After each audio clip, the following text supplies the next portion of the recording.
এই দেশের এই ধ্বংসযজ্ঞ দেখে একটা গোষ্ঠী খুবই খুশি। সাইবার যোদ্ধাদের এখন দ্রুততার সাথে এই কাজগুলোতে নেমে যাওয়া উচিত। যেখানেই মিস ইনফরমেশন ডিসইনফরমেশন দেবে সেখানেই কাউন্টার করতে হবে প্রকৃত তথ্য দিয়ে। প্রজাতন্ত্রের প্রথম দ্বিতীয় শ্রেণীর চাকরি থেকে ঢোকার প্রথা বাদ দিয়ে দেবে, কারণ তখনও একটা আন্দোলন হয়েছিল এবং আন্দোলনকারীদের কথা শুনে তিনি এই সিদ্ধান্ত নেন এবং সেভাবে 2018 থেকে 2024 পর্যন্ত ভালোই চলছিল।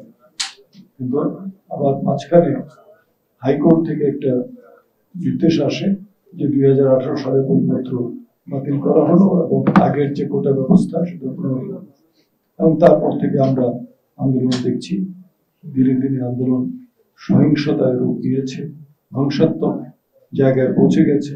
আমরা বহু মানুষ হারিয়েছি, আর রাষ্ট্রের যে সম্পদ, রাষ্ট্রের যে ক্ষতি হয়েছে সেটা এখন পর্যন্ত হিসাবও করা যাচ্ছে না, এত বিশাল ক্ষতি হয়েছে।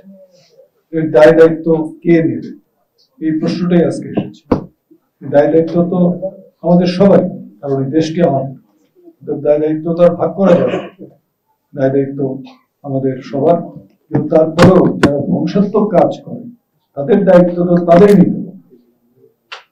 যারা Bangladesh television, metro rail station, স্বাস্থ্য অধিদপ্তর, আমাদের সেতু ভবন, এই যে গুরুত্বপূর্ণ স্থাপনাগুলো ধ্বংস করেছে, এখন আবার সরকারের উপরে দোষ চাপানো, তাদের দায়িত্ব অন্যের উপরে চাপানো, এই কাজগুলো করছে। ওই যে প্রকৃত মা নয়, যে নকল মা, সে তো খুশি হয়। তো এই দেশের এই ধ্বংসযজ্ঞ দেখে একটা গোষ্ঠী খুবই খুশি, তারা আবার এগুলো প্রচারও করছে।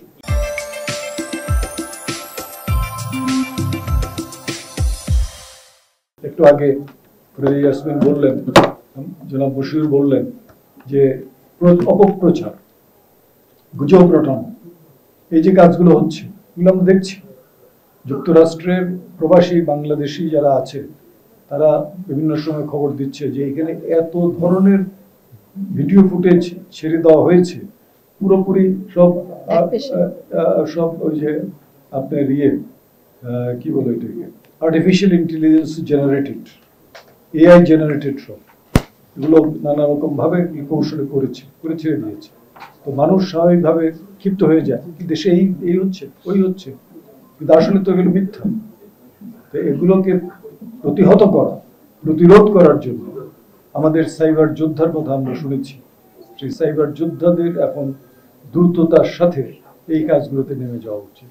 যেখানেই মিস ইনফরমেশন ডিসইনফরমেশন দেবে সেখানেই কাউন্টার করতে হবে প্রকৃত তথ্য দিয়ে।